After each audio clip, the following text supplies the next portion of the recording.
After a tie in the classical matches, we now move on to a tiebreak with rapid games. Carlsen's style is especially suited for rapid because he's a very human chess player. I mentioned that before, and he doesn't take a lot of risks in the sense that he protects his edge instead of that he's going to win, and he plays end games where he's a little better and he will win.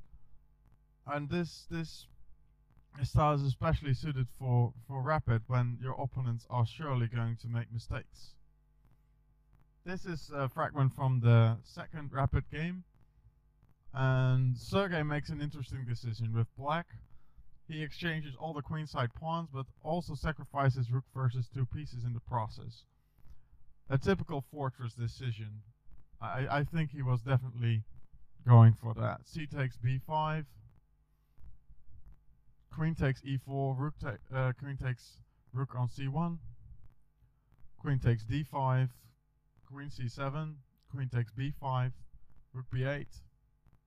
Queen d5. Rook d8. Queen b3. Rook b8. Queen a2. h6.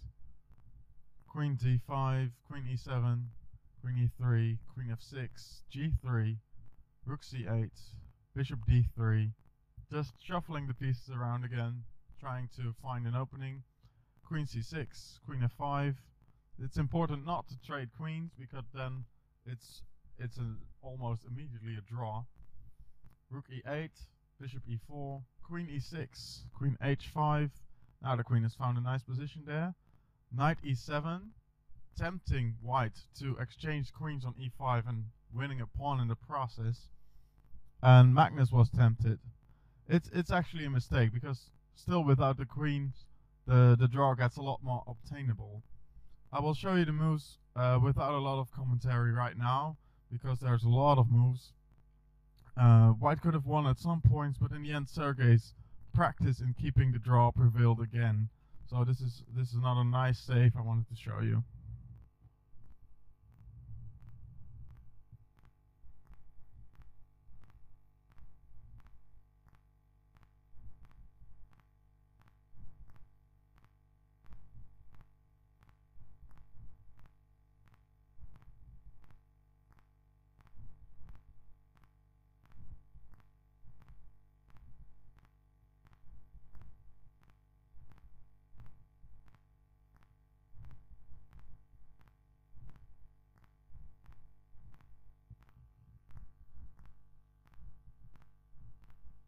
So after a lot of moves, the king finally reaches the ideal spot g6, but it costs a pawn.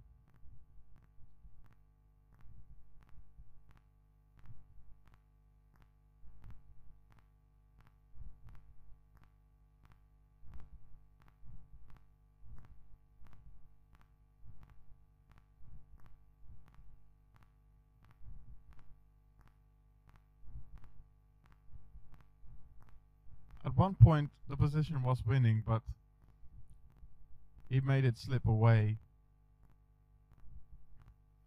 And now Sergey found this beautiful fortress idea with a wrong corner bishop ending. G takes h5, f5, so giving away this pawn as well, and then exchanging his rook for the last bishop of the right color. So the bishop is now useless in cracking this fortress. g5, h takes g6, stalemate. And although Sergey again managed to build a fortress, more time was needed to keep it in a clean way. So there were some cracks in this fortress. Magnus could have made use of that, and I think Magnus was quite sure that he would, if he would play 2 other games like this, he would at least win 1. As we can see, Magnus is having an advantage here. Not only because of the reduced tempo, which supports his safe pressing style, it's also because he drew the last match game very quickly, without any preparation, so he got a lot of rest and energy for the tie breaks.